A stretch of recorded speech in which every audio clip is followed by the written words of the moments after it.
Mic-nya masih ada. Shalom.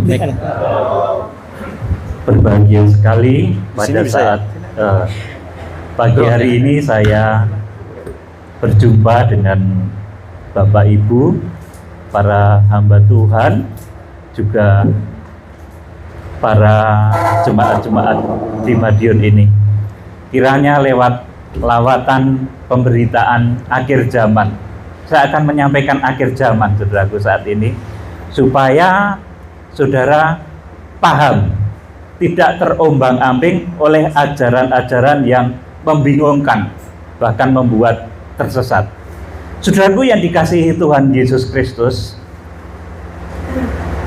ada satu ayat mengatakan bahwa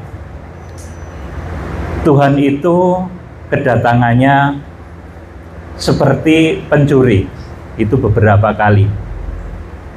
Tetapi ada juga satu ayat yang mengatakan bahwa pada orang-orang, pada jemaat-jemaat yang hidup di dalam terang, Tuhan itu tidak datang seperti pencuri, tetapi datang seperti pengantin, seperti mempelai pria. Dan gerejanya itu laksana mempelai wanita. Saudara, kita akan membaca saja di dalam satu ayatnya, di dalam 1 Tesalonika 5, ya 1 Tesalonika 5 ayat 1, dan selanjutnya dibaca Pak Rudi. Berjaga-jaga. Ya. Tetapi tentang zaman dan masa, saudara-saudara tidak perlu dituliskan kepadamu, karena kamu sendiri tahu benar-benar bahwa hari Tuhan datang seperti pencuri pada malam. Iya, pertama ini Tuhan berkata, karena kamu sendiri tahu benar-benar bahwa hari Tuhan datang seperti pencuri pada malam. Terus, apabila mereka mengatakan semuanya damai dan aman, maka tiba-tiba mereka ditimpa oleh kebinasaan. Terus? Seperti seorang perempuan yang hamil ditimpa oleh sakit bersalin. Mereka pasti tidak akan luput. Terus? Tetapi kamu, saudara-saudara, kamu tidak hidup di dalam kegelapan, sehingga hari itu tiba-tiba mendatangi kamu seperti pencuri. Amin. Tetapi kamu, saudara-saudara, kamu tidak hidup dalam kegelapan, sehingga hari itu tiba-tiba mendatangi kamu seperti pencuri. Saudara, ini sabda Tuhan kepada orang-orang spesial. Kalau kepada kebanyakan orang yang hidup memupuk hawa nafsu, yang hidup di dalam kegelapan, Tuhan itu datang seperti pencuri. Tetapi kepada orang yang disayangnya, orang yang dikasihinya, yang disebut sebagai mempelai wanita anak domba, Tuhan itu tidak datang seperti pencuri, tetapi memberi tanda. Nah, nanti ini kaitannya dengan Wahyu pasal 12 kemudian, saudaraku, bahwa nanti akan ada tanda besar di langit. Saudaraku, dan ini erat juga dengan pertobatan bangsa Israel. Karena sebelum kedatangan Tuhan Yesus, saudara harus mendengar dulu, Israel itu bertobat. Dari pejabatnya sampai kepada rakyat jelatanya, ada pertobatan massal di sana. Saudaraku, dan melalui kegerakan yang saya canangkan, saya kerjakan, kita mulai kerjakan hal ini, saudaraku, meskipun ini berat. Menginjil pada bangsa Israel itu berat loh, saudaraku. Menginjil pada keluarga saja berat, ya toh? Nginjil sama mertua, sama opa, oma, sama family itu berat, saudaraku. Nah, di akhir zaman, Israel itu, karena Israel adalah kekasih Tuhan, Israel itu harus kembali dan menerima Tuhan Yesus Kristus. Dan itu nanti menjadi satu poin pokok dari tanda bahwa Tuhan Yesus Kristus datang. Saudara, di dalam ayat 1 Tesalonika pasal 5 ayat 1 sampai 4 ini, kita menjadi jelas kepada orang-orang dunia yang hidup di dalam kegelapan, yang hidup di dalam hawa nafsu dan darah daging, maka Tuhan itu datang koyo maling seperti pencuri. Tetapi kepada orang yang disayang, Tuhan itu datang seperti mempelai pria yang datang untuk mempelai wanitanya. Saudaraku, masa mau mantenan gitu, saudaraku? Saudara sebagai mempelai wanita, amin. Saudara kan mempelai wanita. Jemaat-jemaat yang dewasa imannya, yang menyalipkan keinginan daging, yang hidup di dalam pimpinan roh dan firman, itu seperti mempelai wanita, saudaraku. Nah, kalau saudara itu mempelai wanita dan Tuhan mempelai prianya, ketika hari pernikahan anak domba itu tiba, saudaraku, pas dino mantenane itu datang, saudaraku. Saya orang Jogja, jadi bahasanya ya begini, saudaraku, agak medok gitu, medok Jawa Tengah, saudaraku. Sini Jawa Timur ya, medoknya juga Jawa Timur. Jadi pas dino ngantenan itu, saudaraku, mosok saudara sebagai mempelai wanita nggak dikasih tanda, moro-moro Tuhan datang. Saudaraku, sebagai mempelai pria, Tuhan sudah berjubahkan pakaian mempelai, mahkota mempelai, baju kebesaran mempelai. Masa kan saudara nggak dikasih tahu? Saudara ini mempelai wanitanya loh, saudaraku. Sampai nanti di Wahyu pasal yang ke-19 ayat 6 sampai 9 itu dikatakan berpakaian putih, bersih, berkilau-kilauan. Artinya mempelai itu siap, dikasih tanda, saudaraku.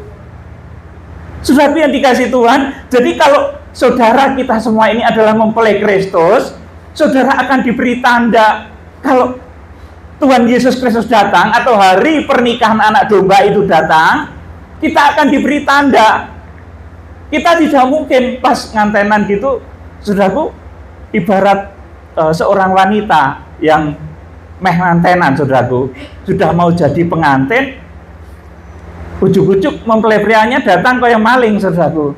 Kan nggak bagus, malah kayak wayang nanti, saudaraku. Seperti siapa itu tokoh itu yang di dalam pewayangan yang jadi mantannya dadak nyolong mempelai wanitanya itu, Karno ya, apa siapa itu di dalam pewayangan, saya lupa. Pokoknya ada seperti itu. Jadi mantan itu dicolong mempelai wanitanya itu, saudaraku. Nah, saudara kan mempelainya Kristus. Mempelai Kristus itu akan diberi tanda. Saudara akan diberi tanda supaya apa? Supaya saudara siap-siap. Amin. Jadi saudara bersiap-siap mendandani diri kepribadian ini dengan kepribadian surga. Jangan suka lagi berbohong dengan ucapan mulut. Jangan suka lagi kakinya ini melangkah kepada perbuatan-perbuatan buruk, ke tempat-tempat zina. Jangan lagi matanya ini suka mengintip hal-hal yang tidak senonoh. Banyak loh, saudaraku, sekarang ini karena media begitu terbuka, sampai orang-orang yang KTP-nya itu Kristen, ya yang dilihat tuh yang porno-porno gitu, saudaraku, itu ada, saudaraku.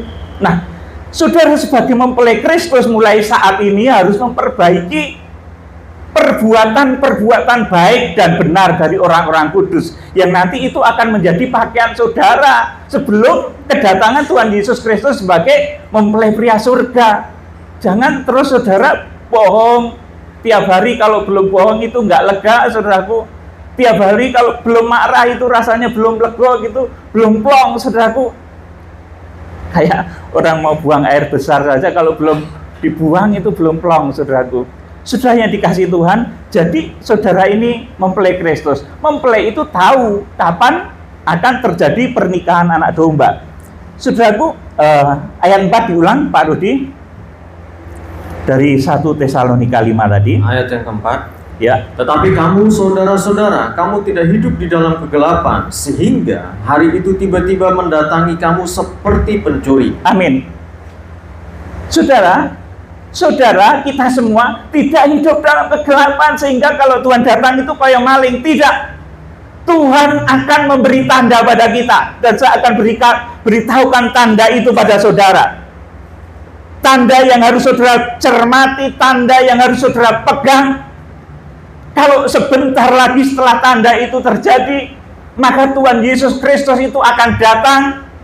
Tandanya apa? Memang untuk jam dan hari saudara tidak boleh tahu. Tetapi saudaraku, masalah kedekatan hari kedatangan Tuhan, saudara akan diberi tanda. Saudaraku, seperti Maria, saudaraku, kalau Maria itu akan melahirkan Tuhan Yesus, maka dia mendapatkan tanda salam dari malaikat. Kemudian 9 bulan kemudian melahirkan Tuhan Yesus. Saudaraku yang dikasihi Tuhan, kita akan membaca kitab Wahyu pasal 12. Ya, Wahyu pasal 12 ayat 1 dan 2. Ya, dibaca Pak Rudi. Perempuan dan naga. Ya. Maka tampaklah suatu tanda besar di langit, seorang perempuan berselubungkan matahari dengan bulan di bawah kakinya dan sebuah mahkota dari 12 bintang di atas kepalanya. Terus Ia sedang mengandung dan dalam keluhan, dan penderitanya hendak melahirkan, ia berteriak kesakitan. ayat 5. Langsung ayat 5. Maka ia melahirkan seorang anak laki-laki yang akan mengembalakan semua bangsa dengan gada besi. Tiba-tiba anaknya itu dirampas dan dibawa lari kepada Allah dan ke tahtanya. Ayat 6. Perempuan itu lari ke padang gurun, di mana telah disediakan suatu tempat baginya oleh Allah, supaya ia dipelihara di situ 1260 hari lamanya. Amin. Saudaraku, Wahyu pasal 12 ini nanti akan terjadi. Dan kalau sudah terjadi, maka kedatangan Tuhan itu sudah ditulis oleh Alkitab loh, saudaraku. 1260 hari lagi, atau 3,5 masa. Saudara bisa ulang-ulang di dalam Wahyu pasal 12 tadi, ayat yang ke-6, kemudian ayat yang ke-14. Setelah tanda besar di langit itu terjadi, maka pernikahan anak domba itu ditulis 1260 hari lagi. Saudaraku, namun demikian, bagaimana kita bisa mencapai Wahyu pasal 12 itu? Saudaraku, saya akan menyampaikan ikhtisar dari kitab Wahyu ya. Coba ditampilkan. Nah, ini 7 tahun terakhir. Langsung saya sampaikan tentang 7 tahun terakhir. Dari A sampai dengan E, itu 7 tahun terakhir. Atau kalau di dalam nubuatan Daniel, itu sahabat terakhir Daniel. Para hamba Tuhan tentunya sudah mengerti. Kemudian tanda besar di langit tadi, saudaraku, adalah terjadi di pertengahan ke-7 masa, yaitu pada D, saudaraku. Terjadi di D ini, saudaraku. Pertengahan ke-7 masa ini. Nah, saudaraku, sebelum terjadi wanita yang berselubungkan matahari, rembulan, dan bintang, itu melahirkan seorang anak laki-laki, maka 9 bulan sebelumnya, saudaraku, akan terjadi peristiwa besar. Kalau dahulu, saudaraku, sebelum Maria melahirkan Tuhan Yesus Kristus, saudaraku, 9 bulan sebelum Tuhan Yesus Kristus lahir, Maria itu didatangi oleh malaikat Gabriel. Kemudian Maria dinyatakan, engkau akan mengandung dan melahirkan seorang anak laki-laki, dan hendaklah engkau menamakan dia Yesus. Kemudian setelah itu Maria itu sadar, jadilah padaku menurut kehendakmu, karena aku ini adalah hamba Allah. Saudara, maka sebelum terjadi yang digambarkan dalam Wahyu pasal 12, coba di D itu, di atasnya diturunkan ya. Nah, di D itu, saudaraku, sebelum terjadi tanda besar di langit, seorang perempuan berselubungkan matahari, bulan, dan bintang, Wahyu pasal 12 yang tadi kita baca, saudaraku, maka 9 bulan sebelum itu Israel harus bertobat. Jadi nanti kalau saudara sudah mendengar pertobatan massal Israel menerima Tuhan Yesus Kristus secara hurufiah, ditulis jumlahnya adalah 144.000 dari suku keturunan Israel itu dimeteraikan. Akan terjadi satu pertobatan massal di Israel. Israel itu bangsa kekasih Tuhan, tetapi sampai saat ini di mana Tuhan Yesus sendiri masih ditolak. Saudara, saya bolak-balik ke Israel, saya menjumpai di sana itu orang Kristen masih minoritas, masih sangat kecil, saudaraku. Kalau ada 8 juta atau 9 juta penduduk di Israel, maka yang percaya Tuhan Yesus itu sekitar 70 atau 80 ribu saja, saudaraku. Nah, nanti akan terjadi gelombang pertobatan besar-besaran. Dan kalau saudara mendengar berita itu, terjadi pertobatan massal di Israel, itu seperti Maria yang dilawat malaikat Gabriel, saudaraku, dimeteraikan oleh Roh Kudus, kemudian mengandung bayi Yesus, saudaraku. Saudara yang dikasihi Tuhan, jadi kan digambarkan, saudaraku, tanda besar di langit itu nanti kemudian ya di sini ya, setelah D itu, setelah terjadi tanda besar di langit, akan terjadi masa antikris selama 42 bulan. Itu ditulis di dalam kitab Wahyu pasal 13 ayat yang kelima, dan juga ada di dalam kitab Wahyu pasal yang ke-11 ayat 1 dan 2, bahwa masa antikris itu terjadi selama 1260 hari, di mana pada saat itu ada 2 saksi yang bertugas di bumi. Nah, saya berharap nanti ketika tanda besar di langit itu terjadi, itulah yang orang-orang katakan sebagai peristiwa pengangkatan. Bahasa Alkitabnya itu aslinya harpazo, saudaraku. Ketika anak laki-laki itu lahir, kemudian dibawa kepada Allah dan ke tahtanya.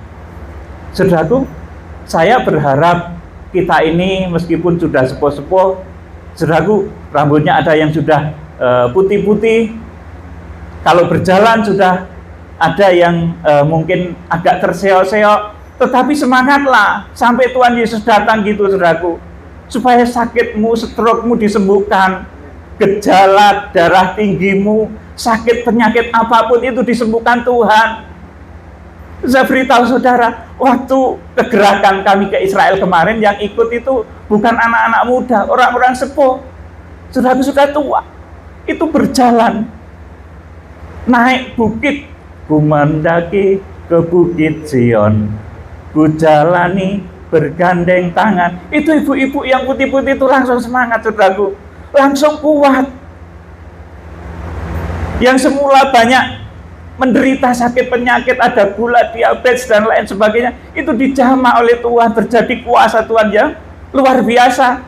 Saudara, itu saya berharap demikian, jangan pesimis, meskipun sudah sepuh ya. Saya juga sudah tua ini sebetulnya, saudaraku. Rambut ini kalau nggak saya cemir, mungkin sudah ada yang putih juga. Saudaraku, mungkin bapak-bapak begitu juga.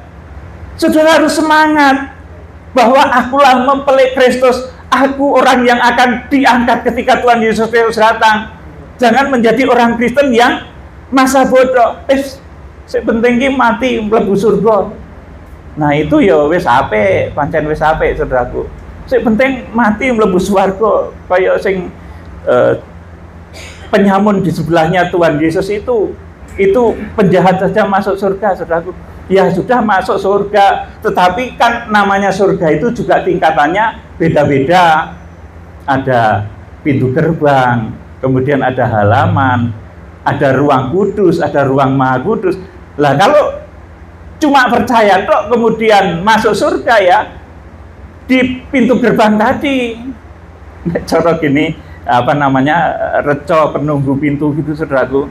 Ya wes HP itu surga itu wes bagus banget, paling bagus dari antara segala sesuatu yang ada di dunia, bahkan lebih indah dari segala sesuatu yang ada di dunia ini. Tetapi saya itu berharap saudara meskipun sudah sepuh, sudah tua, usia 40, 50, 60, saudara tetap optimis bisa mencapai masa harpazo itu, saudara bisa mencapai masa pengangkatan. Saudara jangan ragu, jangan optimis. Sakit penyakitmu saat ini oleh Roh Kudus disembuhkan, oleh kuasa Roh Kudus dijamah. Sel-sel kankermu yang mulai muncul sedikit, benjolan sedikit ini, waduh, takut aku, saudaraku. Sudah takut begitu nanti makin menggerogoti itu. Tetapi kalau saudara berani melawan dalam nama Yesus, benjolan sembuh, saudara akan sembuh. Ada sengkring-sengkring di dada, waduh, jangan-jangan ini ada penyumbatan di dadaku, di jantungku. Dirasa-rasa nih terus saudaraku. Suwe-suwe malah sengkring, senut, kram suwe-suwe saudaraku. Saudara, kalau saudara di dalam Kristus, saudara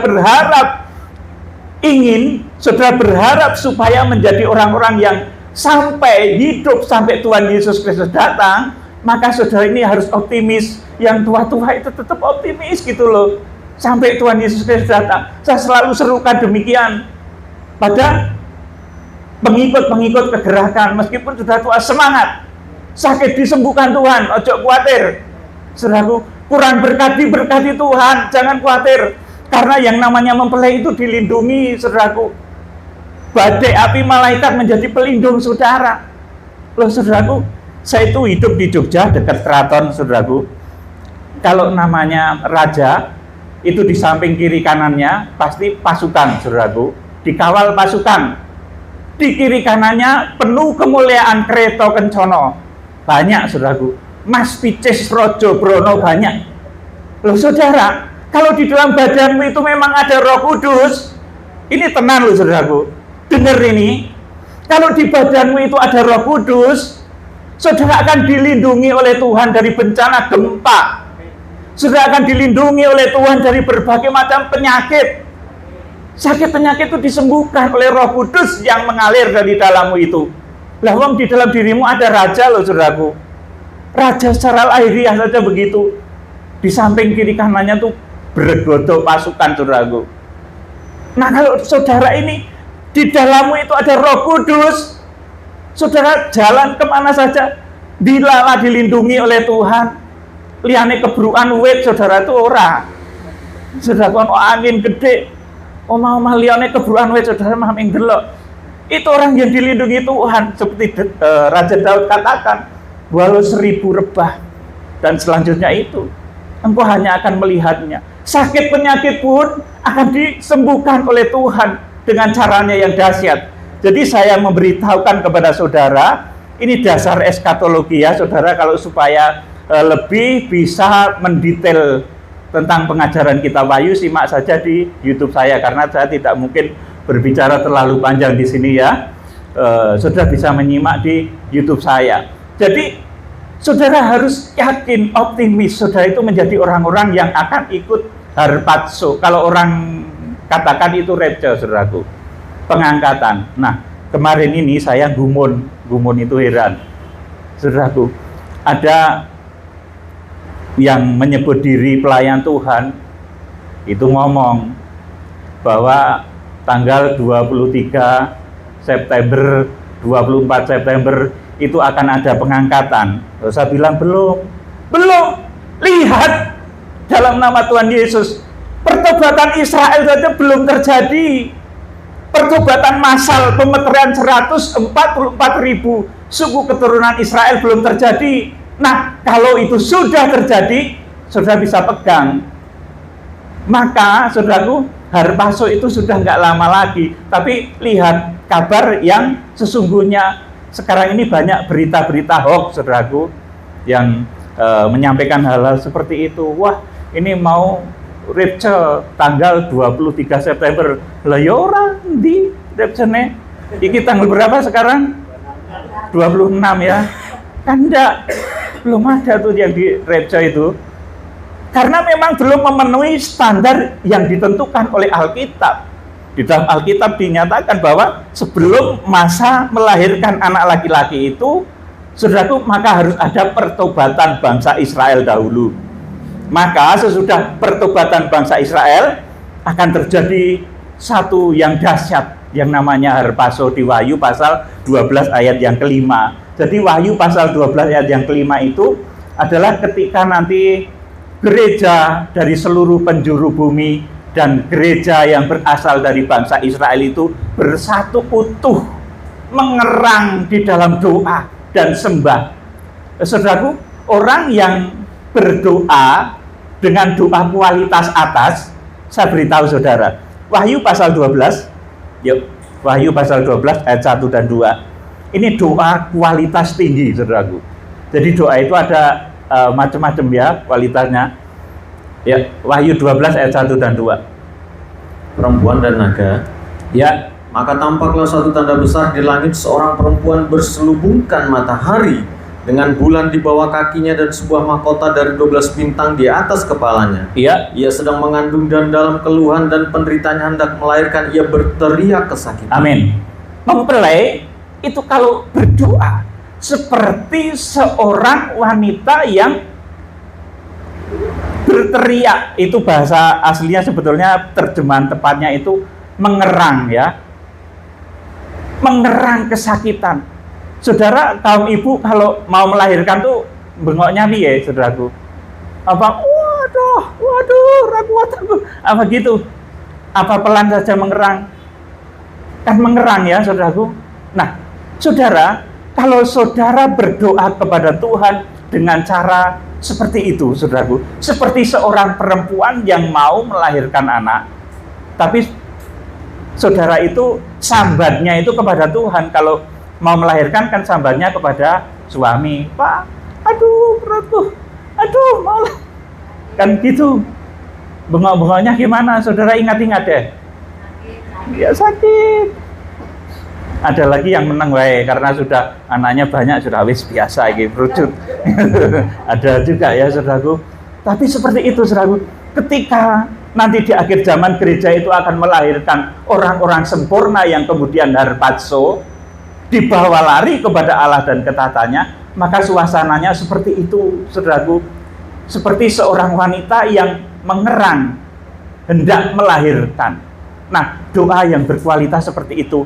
Nah, saudara mungkin yang pernah ke Yerusalem, ke Israel, saudara kalau mendekati satu tempat yang mana Tuhan Yesus pada saat itu sebelum disalib itu berdoa, ya Bapa, sekiranya mungkin Engkau lalukan cawan ini daripadaku. Di tempat itu Tuhan Yesus berdoa, menangis. Saudara, di tempat itu kalau saudara berdoa juga, saudara akan menjatuhkan air mata. Meskipun di sini kita tegar banget begini, saudaraku.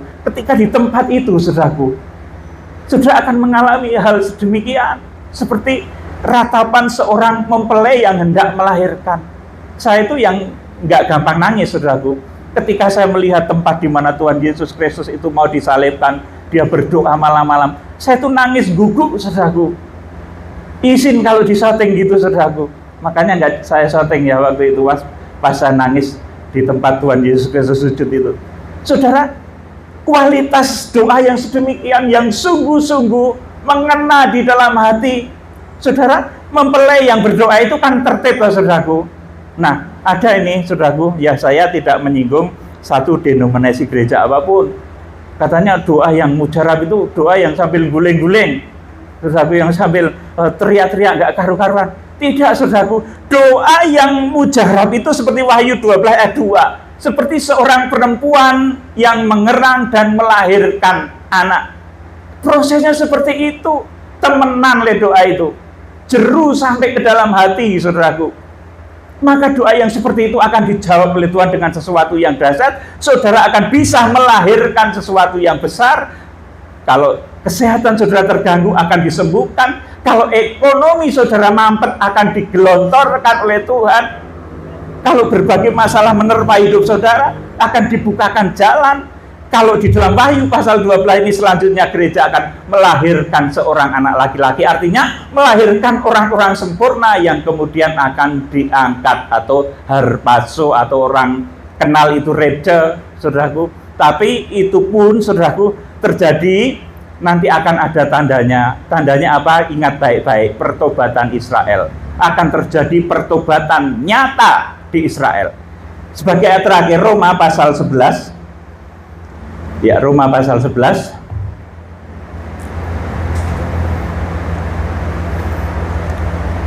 ayat 25. Penyelamatan Israel. Ya, Sebab, saudara-saudara, supaya kamu jangan menganggap dirimu pandai, aku mau agar kamu mengetahui rahasia ini, Sebagian dari Israel telah menjadi tegar sampai jumlah yang penuh dari bangsa-bangsa lain telah masuk. Amin. Ini saya beritahu pada saudara. Jadi di sini dulu ya, ayat ini dulu. Jadi saudara-saudara, supaya kamu jangan menganggap dirimu pandai, ojo keminter, saudaraku. Aku mau agar kamu mengetahui rahasia ini. Sebagian dari Israel telah menjadi tegar. Bangsa Israel itu tegar sampai jumlah yang penuh dari bangsa-bangsa lain telah masuk. Sampai bilangan kita semua dari bangsa-bangsa Zaitun liar, bangsa non-Israel itu jumlahnya ternyata ada kuotanya, saudaraku. Dan kalau kuota itu penuh, saudaraku, Tuhan akan balik sayang kepada Israel di dalam satu kegerakan besar. Kegerakan menjangkau bangsa Israel, memenangkan bangsa Israel dan mempertobatkan bangsa Israel. Jadi, saudara, Israel itu sedulurnya Tuhan Yesus, saudaraku, tapi tidak menerima Tuhan Yesus. Nah, apakah kita sebagai orang-orang yang sudah memperoleh kemurahan karena Injil, ini kita nggak punya beban untuk menjangkau Israel? Makanya saya sudah 2 kali menjalani program kegerakan menjangkau bangsa Israel, pemeteraian terhadap bangsa Israel. Ini sudah 2 kali berdoa. Yang pertama, doa pemeteraian di 7 tempat yang ditunjukkan oleh Roh Kudus. Saudara, kemudian yang periode kedua, kita fellowship dengan orang-orang Israel. Di sana terkumpul kira-kira 400 orang. Saudaraku, dan ketika mereka saya beritahu firman bahwa harus terjadi pertobatan secara massal di bangsa Israel, saudaraku, mereka sudah hendak merangkul saudara-saudaranya, merangkul teman-temannya. Kemudian kemarin itu ada perang, saudaraku. Harusnya saya ada satu seminar lagi di Israel, saudaraku, untuk menyampaikan tentang pentingnya pertobatan Israel.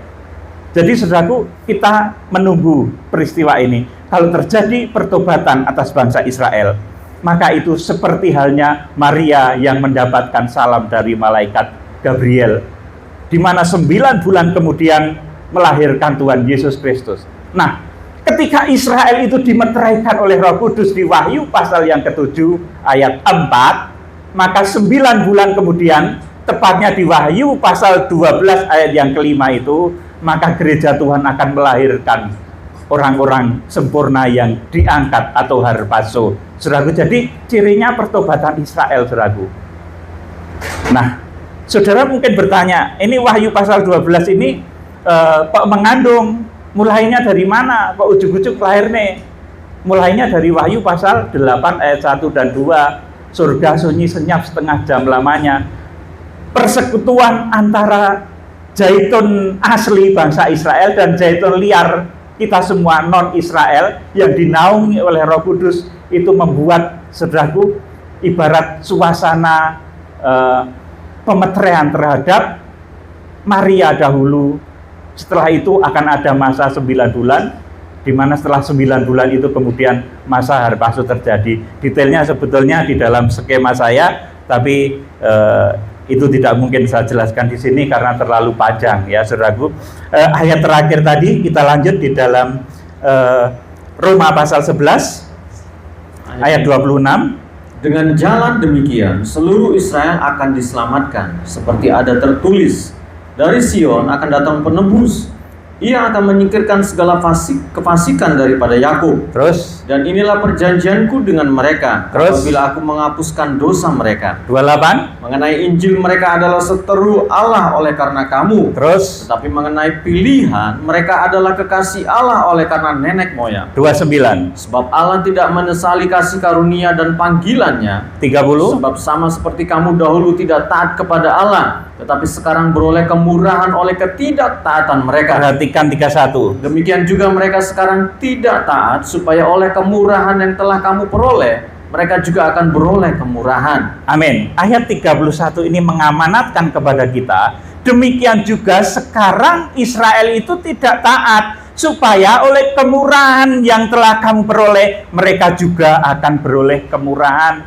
Saudaraku, jadi lewat kemurahan yang kita peroleh karena Injil, Tuhan akan pakai kita, saudaraku, dalam satu kegerakan besar di akhir zaman untuk pertobatan Israel. Yesaya pasal 46 ayat 11 katakan, aku memanggil dari timur seorang laki-laki takdirku. Itu dulu menunjuk kepada Persia, Raja Persia, saudaraku. Tetapi di akhir zaman menunjuk pada satu kegerakan dari timur, saudaraku, dari satu negara yang berlambang unggas nasar atau burung Garuda. Dalam bahasa aslinya disebut Ayit, karena Israel nggak ada nama Garuda, saudaraku. Yang diketahui meskipun di sana itu melihat manuk Garuda, ya bahasanya Ayit, saudaraku. Jadi kegerakan dari timur ini harus terjadi. Makanya Indonesia itu penuh kemuliaan Tuhan di akhir zaman, saudaraku, menjadi pelopor penggerak untuk bertobatnya Israel, menjadi pelopor dan penggerak untuk bertobatnya bangsa Israel. Itulah Indonesia, saudaraku. Kita dipilih menjadi bangsa pilihan di akhir zaman untuk menjadi pelaksana dari keputusan Tuhan. Makanya mulai kita kerjakan, mulai saya kerjakan, meskipun saya bukan hamba Tuhan yang cukup tenar, mungkin jemaatnya ratusan ribu begitu, bukan, saudaraku. Tapi saudaraku, karena firman dan roh, saya berani mengerjakannya. Menginjil pada bangsa Israel itu bukan menginjili keluarga loh, saudaraku. Bukan menginjili suku, tapi menginjili negara. Saudaraku, bayangkan ini. Menginjili negara, saudaraku. Supaya bangsa Israel itu bertobat menerima Tuhan Yesus. Kalau itu terjadi, 9 bulan kemudian terjadi lahar paso. Makanya, saudara, ini betul-betul diupayakan. Kita upayakan dengan kuasa Roh Kudus, saudaraku, supaya terjadi pertobatan atas bangsa Israel. Nanti ayat-ayatnya banyak sekali, saudaraku. Jadi, oleh kemurahan yang kamu peroleh, maka mereka hendaklah dijangkau kembali. Mereka juga akan beroleh kemurahan. Saudaraku, bahkan orang yang tidak terbeban dengan bangsa Israel, itu tadi di ayat yang ke-25, itu disebut oleh ayat itu sebagai orang yang sok pinter. Wes sing penting kita nginjil ke sana kemari. Ya, saudaraku, Israel itu ora penting, wis ben itu bagian biyen. Saudara, tidak, saudaraku. Kita diberi amanat oleh Tuhan. Sebelum kedatangannya yang kedua, Israel itu harus terima Tuhan Yesus Kristus, dan kita bangsa terpilih. Saudaraku, luar biasa rencana Tuhan atas bangsa Indonesia ini. Saudara, maka saya berdoa dan berharap saudara yang mendengar pemberitaan ini mulai saat ini, sel-sel tubuhmu diperbarui oleh Tuhan. Mengalir dari dalammu itu suasana keraton surga, keratoning swarga. Kalau kerajaan dunia saja, saudaraku, itu penuh kemuliaan. Ada kereta kencono, saudaraku. Saudara, suatu ketika akan disiapin oleh Tuhan. Sing dulu cuma berkhayal, saudaraku. Kapan ya aku duwe mobil sing rodok bagus gitu. Khayalan, saudaraku, seolah-olah. Tapi kalau sudah taat firman, loh, di dalam badanmu itu ada raja loh, saudaraku. Akan dilengkapi. Dulu itu saya juga berkhayal, saudaraku. Kalau pelayanan Jogja Surabaya itu naik motor Shogun, saudaraku, bokongnya panas pol, saudaraku. Waduh, Tuhan, ini kapan loh Tuhan main gue aku mobil, bokongku panas banget Tuhan, saudaraku. Khayalan dulu itu, saudaraku.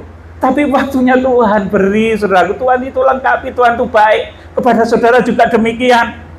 Apa yang menjadi pergumulan saudara saat ini? Hutangkah itu, saudaraku? Kalau saudara itu di dalam badanmu ada Roh Kudus, ojo khawatir.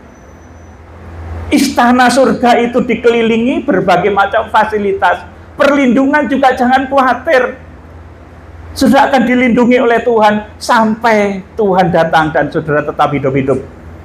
Ayat terakhir 1 Korintus 15, 51, 52. Ya, tadi terakhir, ini kurang terakhir. Ya, 1 Korintus 15, 51, 52. Sesungguhnya aku menyatakan suatu rahasia. Ya. Kita tidak akan mati semuanya, tetapi kita semuanya akan diubah. Terus Dalam sekejap mata, pada waktu bunyi nafiri yang terakhir. Sebab nafiri akan berbunyi dan orang-orang mati akan dibangkitkan dalam keadaan yang tidak dapat binasa, dan kita semua akan diubah. amin. Jadi ono wong ki sing ora mate, saudaraku. Dulu sudah ada, namanya siapa? Henokh dan Elia. Di akhir zaman akan ada sekumpulan besar orang banyak yang orang mati. Saudaraku, mereka mendapat kemurahan Tuhan untuk diubahkan.